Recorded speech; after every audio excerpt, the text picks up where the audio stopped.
tentang pengertian obat secara umum, di mana obat secara umum adalah bahan tunggal atau campuran yang digunakan oleh semua makhluk untuk bagian dalam maupun bagian luar tubuh, yang berfungsi untuk mencegah, meringankan, dan menyembuhkan penyakit.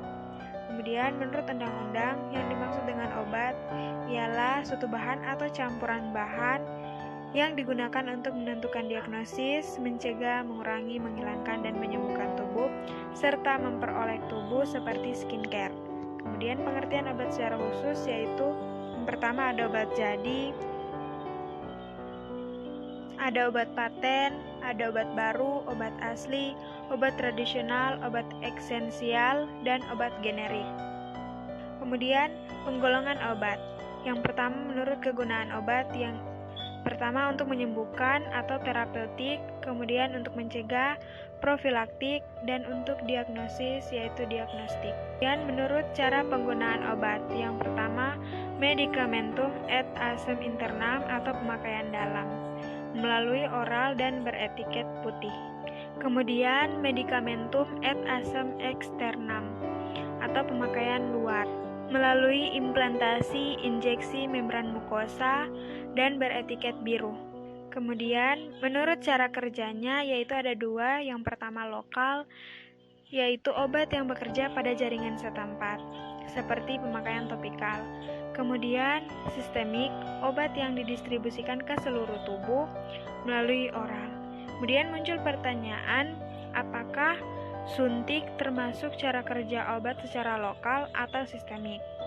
Tentu saja, suntik adalah cara kerja obat yaitu lokal, di mana obat tersebut atau suntikan tersebut bekerja pada jaringan setempat seperti pemakaian topikal. Kemudian menurut undang-undang yang pertama ada narkotik, yaitu obat yang diperlukan dalam bidang pengobatan dan iptek dan dapat menimbulkan ketergantungan. Kemudian psikotropika, yaitu merupakan obat yang mempengaruhi proses mental dan merangsang atau mempengaruhi pikiran, perasaan, dan kelakuan orang. Kemudian ada obat keras, yaitu obat yang mempunyai takaran atau dosis maksimum yang tercantum dalam daftar obat keras yang ditetapkan pemerintah. Kemudian diberi tanda khusus lingkaran bulat berwarna merah. Kemudian semua obat baru kecuali dinyatakan oleh pemerintah tidak membahayakan. Kemudian semua sediaan parenteral atau injeksi atau infus intravena.